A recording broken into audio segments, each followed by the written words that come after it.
In this video, I'm going to show you how to make the band for the Summer Garden Cardigan. This is slated for publication in a book I'm working on cardigan bands in particular, called Strike Up the Band, which contains a number of band instructions and pattern. But right now, we're in the middle of difficult times, so I'm going to do something a little bit unusual and also make the pattern available as a single on Ravelry, so you won't have to wait for the book. In addition, I'm going to offer it to Country Knitting of Maine News and Views, and if you are a subscriber and they accept it, you will be able to get it there also. The band is created in 3 steps. The first part is knitted at the same time as knitting the sweater, and then we do 2 kinds of embellishments, one on the machine and one by hand. We're presently in the 2x2 industrial rib configuration that was used for the sweater hem. I have 2 whole videos on that, one on the basics and one on an alternate cast on, so you can consult those for that. And now we need to move into the sweater itself and the knitted on band. In order to do that, we want to set up for circular knitting. So on the passive, I'm moving over to CX on the front bed and leaving it at the ribbing stitch size, and on the back bed, and moving up to the garment stockinette stitch size. To work the hem, we've been racked, so these 2 needles will come out into the single space between these 2 needles. That's fully covered in the video on that kind of ribbing. But now we need to go to the more traditional opposing position. And we're going to keep something that looks like a continuation of the 2x2 ribbing. It will look like it on the outside of the garment, but it won't actually be it, because we're going to keep only 4 stitches on the front or ribber bed to form the band. So this is the band setup. The rest of these go to the main bed and become part of the sweater. Of course, nobody's sweater is this small. In reality, it will extend across a much bigger portion of the bed. Notice that when I transfer, this stitch is stacking up on another stitch. This stitch is going into an empty place, and that is always going to happen with this setup. Now, because I'm working on a passive, I'll put my edge clips in place.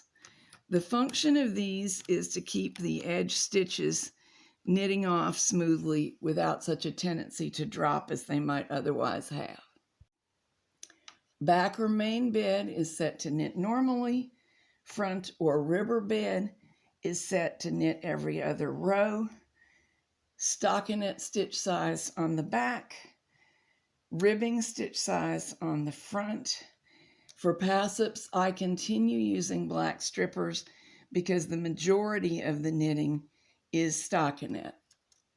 And we just knit.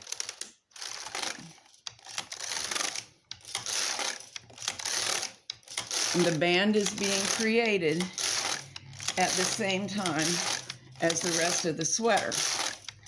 This is a variation on one of my faves, the long stitch band.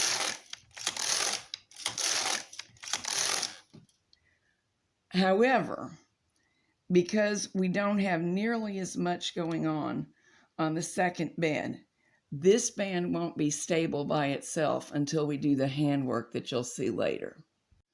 Now let's talk about the V-neck. On some designs, you might knit this just straight up the front because you're going to knit a crew neck.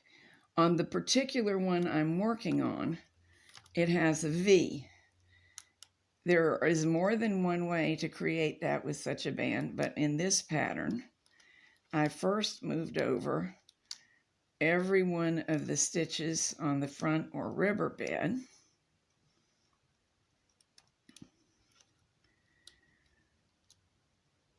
then the single stitch that is the first one on the edge of the body of the cardigan,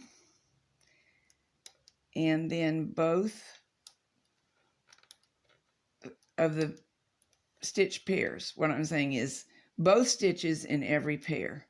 If I had not mislaid my two-prong tool, it's not really mislaid, it's just not within arm's reach. I could certainly use it here, and on the real design, of course, I did. And then, as with most neckline shaping, you'll probably knit 2, 3, or 4 rows, depending on the shape, size, and design, and repeat that.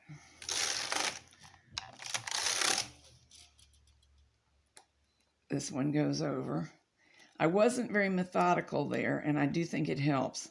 I try to first move all the front bed singles, then the single on the back bed where the decrease is actually taking place right here, but I already did it.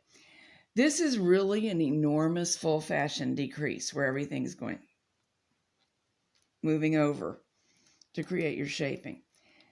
And because of the band handwork that we're going to do, we really need the band to stay continuous up the V-neck. Each column of stitches to remain uninterrupted is what I mean by continuous. Otherwise, we couldn't do the work into the band that we want to do, which is both going to stabilize it and give it the eventual look. Everything's properly aligned again. Knit 2 rows. Now let me be methodical. Move over across the front bed. This is the lining of the band, actually.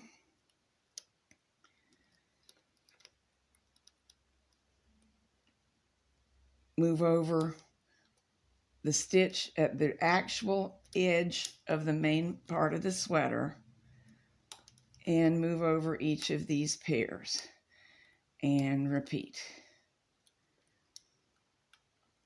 And you do that as long as the neckline shaping tells you to do it. In this pattern that I've designed, we do fairly fast decreases and then a small amount of vertical sweep of the neckline to get the shape. It is okay to use this same design on a pattern that's shaped differently. Okay, here is our little pretend piece of band. This edge is the sweater.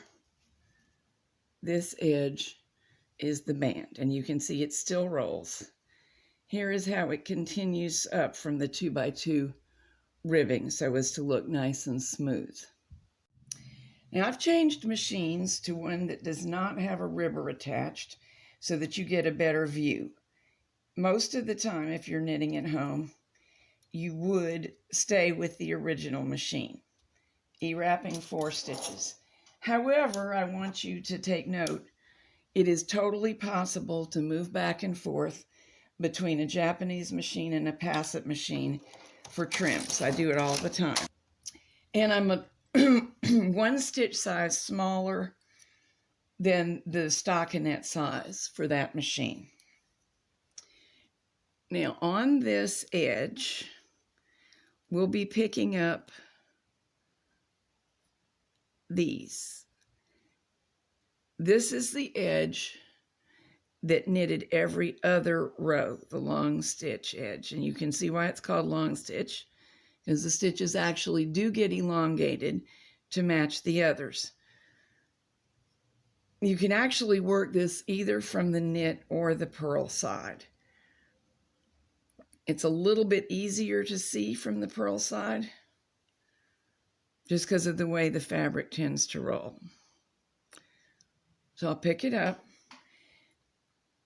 This is the equivalent of 4 rows because I'm picking up 2 sets of loops. Each one accounts for 2 rows, hanging it on the center, 4 stitches, 4 rows. 1, 2, 3, 4. So this will make the row count identical to that of the front, not to that of the edge of the band, because it was half of the normal amount anyway. 1, 2, 3, 4. Although the row count is identical, I'm ensuring that the band won't droop because of this tighter stitch size. 1, 2, 3, 4. Because I moved from the pass-up to the studio, it's not really one stitch size smaller on this machine. I had to find out what would be the equivalent stitch size and work with that, but that's fine. And you see we're getting a little bit of piping encasing the edge. Pick up 2 edge loops, and I'm picking up the entire column of stitches, not part of it. We want this to be fairly firm. Hang them on the 2 center needles, knit 4 rows. Keep repeating down the entire length of the band.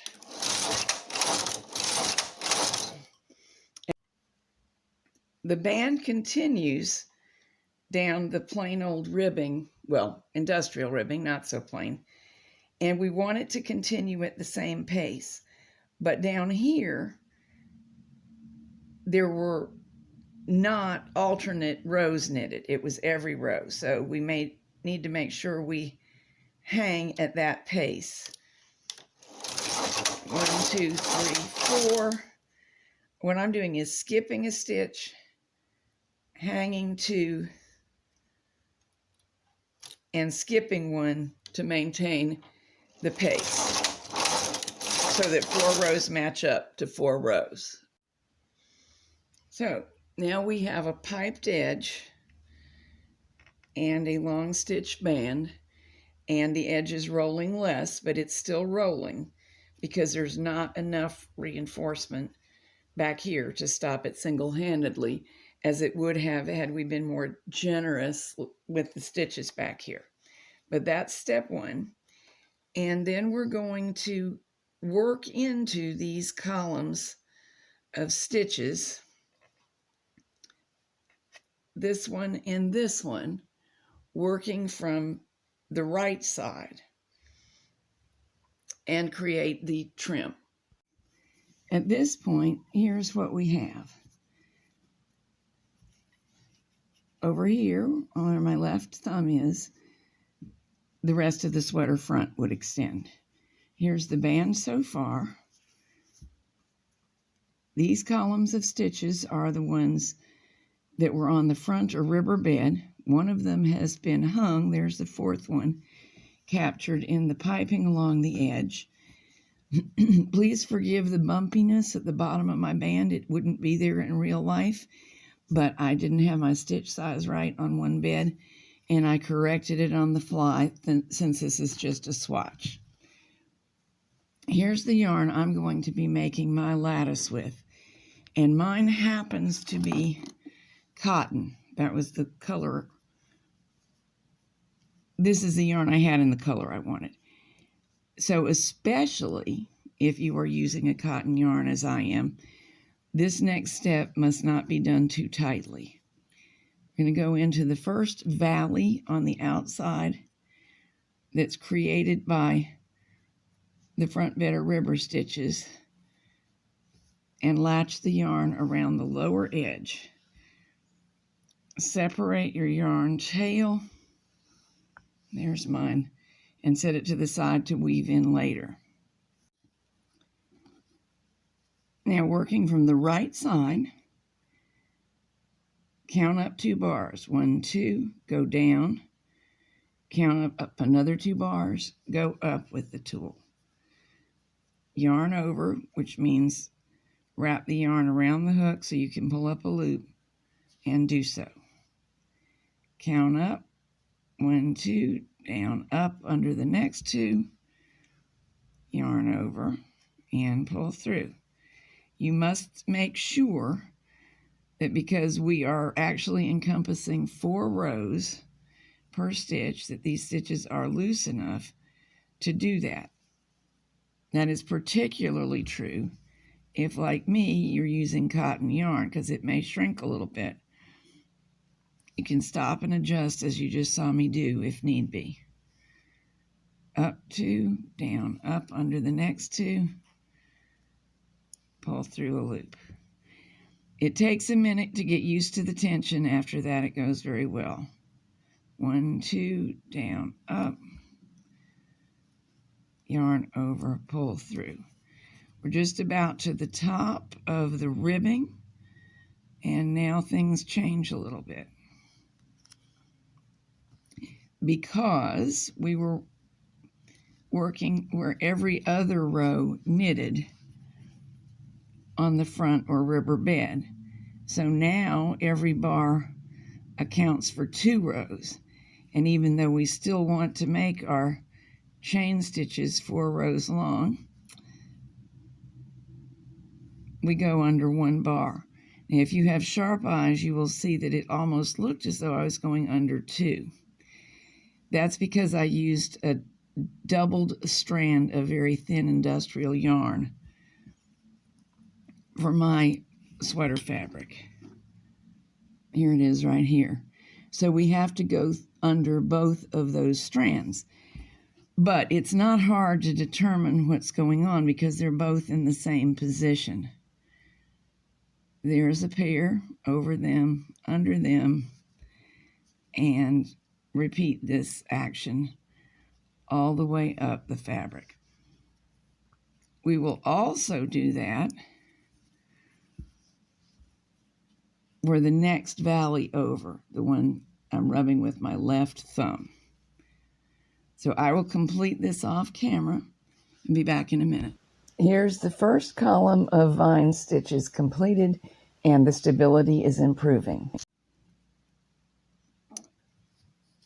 You can see that it's gradually laying down flatter and flatter because we're adding weight and stability, and this yarn is in a position to halt some of the rolling, as is the edge yarn. So now we're going to anchor the next strand around the base of the first stitch on either the right or the left. It doesn't really matter. Pull that yarn tail out of the way. Take 4 little chain stitches, 2, 3, 4.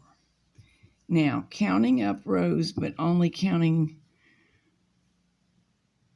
the stitches we just made. We started at the base of the one on the right, 1, 2, up, and the base of the third one on the left. Go under that, pull through. If that wasn't quite enough distance, you do not have to make 4 chain stitches. It could be 5. If it was a little too much, it could be 3. 2, 3, 4 was working for me. It's just a touch shy right there because of my overly long stitches. But 1, 2, here's the base of the next stitch up, pull through.